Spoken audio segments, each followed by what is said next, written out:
اعوذ باللہ من الشیطان الرجیم، بسم اللہ الرحمن الرحیم۔ معزز ناظرین سامعین، آج کا موضوع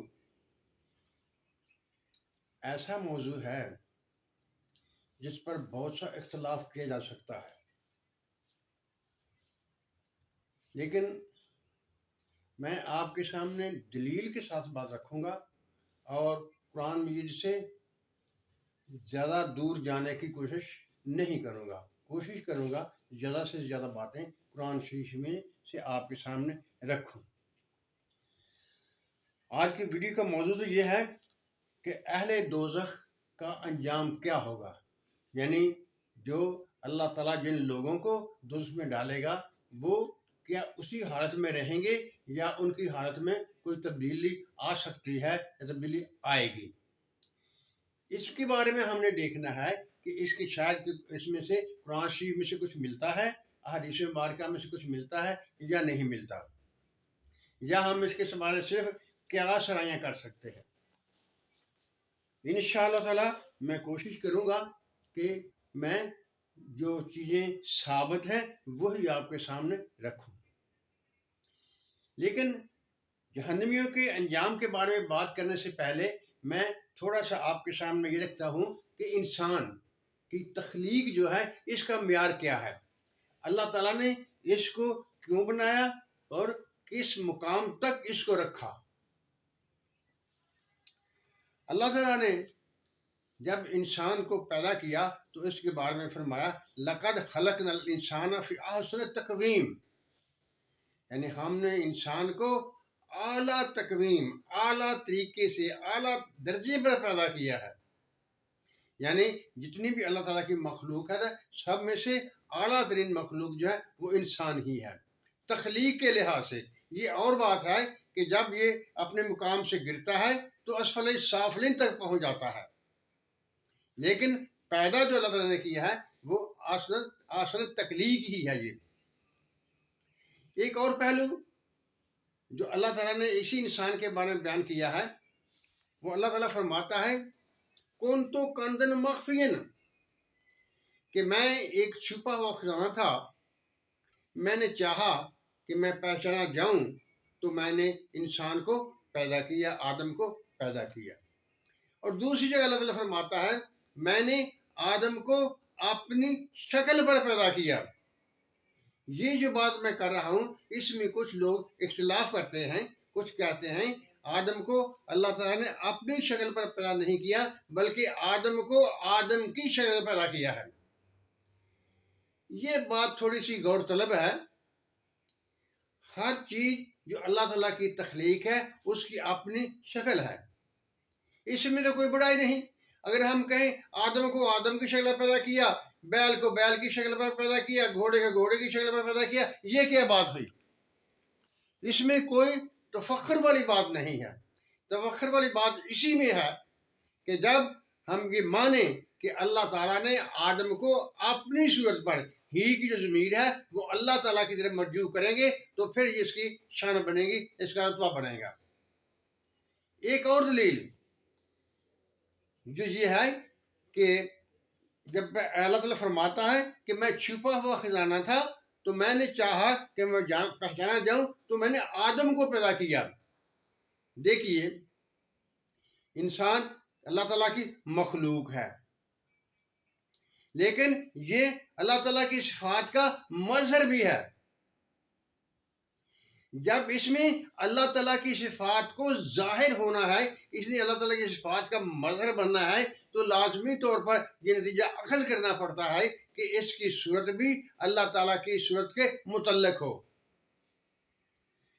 جب اللہ تعالیٰ نے اس کو اپنی شناخت کا ذریعہ بنایا ہے تو اس کی صورت و شکل بھی اللہ تعالیٰ کی نسبت بھی اللہ تعالیٰ کی طرف ہی کرنی چاہیے۔ اب دیکھیے جب اللہ تعالیٰ نے انسان کو بنا کر زمین میں بھیج دیا، میں مختصر طور پر بیان کروں گا، وہ دوسری باتوں پر میں نہیں جاؤں گا، صرف جو ایک مقصد ہے میرا وہی میں سامنے رکھوں گا۔ جب اس دنیا میں اللہ تعالیٰ نے انسان کو بھیج دیا تو اللہ تعالیٰ نے اس کے لیے کچھ قوانین ضوابط بھی ساتھ میں دیے۔ وہی قوانین جو ضوابط ہیں اسے شریعت کہا جاتا ہے، یعنی کن چیزوں پر عمل کرنا ہے، کن چیزوں سے باز رہنا ہے، اور ان کو پہچانے کے لیے اللہ تعالیٰ نے انبیاء کا سلسلہ شروع کیا۔ جو لوگ اللہ تعالیٰ کی ہدایت کے مطابق چلتے ہیں وہ آخر میں جنت کے حقدار پاتے ہیں، اور جو اللہ تعالیٰ کی ہدایت میں کمی کوتاہی کرتے ہیں تو وہ دوزخ میں، اللہ تعالیٰ معاف کرے، وہ دوزخ میں جائیں گے۔ جو جنت والے لوگ ہیں وہ ہمیشہ ہمیشہ اس میں رہیں گے، لیکن دوزخ کے بارے میں، دوزخ والوں کے بارے میں اللہ تعالیٰ فرماتا ہے کہ وہ اس میں ہمیشہ ہمیشہ رہیں گے۔ جس سے بھی آپ بات کریں گے وہ یہی بات کرے گا کہ اہل دوزخ بھی اس میں ہمیشہ ہمیشہ رہیں گے، لیکن وہ لوگ کچھ باتیں بھول جاتے ہیں۔ پہلی بات، اللہ تعالیٰ فرماتا ہے واسط کل شاء رحمتی، میری رحمت ہر چیز سے وسیع ہے، اور اس چیز میں کیا دوزخ نہیں آتا؟ اللہ تعالیٰ اس پر قادر نہیں ہے کہ وہ دوزخ کی آگ کو اپنی رحمت کے وسیلے سے ٹھنڈا کر دے۔ اگرچہ وہ دوزخی لوگ رہیں گے اسی جگہ، لیکن آگ تو ٹھنڈی ہو سکتی ہے نا۔ وہ نظر ویسے ہی آئے جیسے کہ حضرت ابراہیم علیہ السلام کے وقت جب ان کو آگ میں ڈالا گیا تھا تو اللہ تعالیٰ نے فرمایا تھا یا نار کونی بردم وسلام علی ابراہیم، اے آگ حضرت ابراہیم پر ٹھنڈی اور سلامتی والی ہو جا۔ لوگوں کو وہ آگ ہی نظر آتی تھی، لوگوں کے لیے اس کی وہی تپش تھی، لیکن حضرت ابراہیم کے لیے وہ گلزار بن گئی۔ کیا یہ قرآن، حضرت ابراہیم کا یہ واقعہ جو قرآن میں بیان ہوا ہے، وہ وہاں پر صادق نہیں آ سکتا کہ وہ نظر تو ویسے ہی آئے، لیکن اللہ تعالیٰ کی رحمت کی وجہ سے وہ ان کے لیے گلزار بن جائے، ان کو اس کی تکلیف نہ ہو۔ اور دوسری ایک دلیل جو یہ اکثر کہا جاتا ہے کہ انسان ایک محدود وقت کے لیے یہاں آتا ہے، اور اس کے گناہ کا پیریڈ دورانیہ بھی محدود ہوتا ہے۔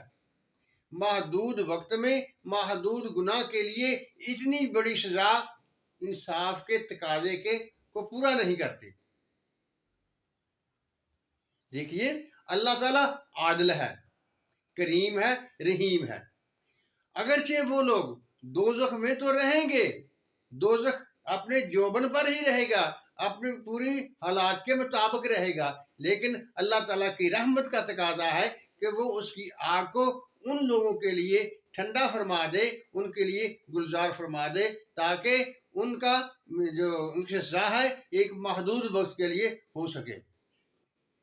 معزز ناظرین و سامعین، یہ بات جو میں نے آپ کے سامنے رکھی ہے، ہمیشہ کی طرح میں یہی کہوں گا کہ آپ اس پر غور کیجئے اور سوچئے، انشاءاللہ تعالی میری بات آپ کے ذہن کو جچے گی، اور آپ اس بات کو ماننے کے لیے تیار ہو جائیں گے کہ اللہ تعالیٰ کی رحمت بہت وسیع ہے، محدود گناہ کی لامحدود سزا نہیں ہو سکتی، وہ اپنی رحمت کے طفیل ان پر بھی اپنا کرم کرے گا۔ اللہ تعالیٰ ہم سب پر اپنی رحمت کی بارش کرے، آمین۔ خدا حافظ۔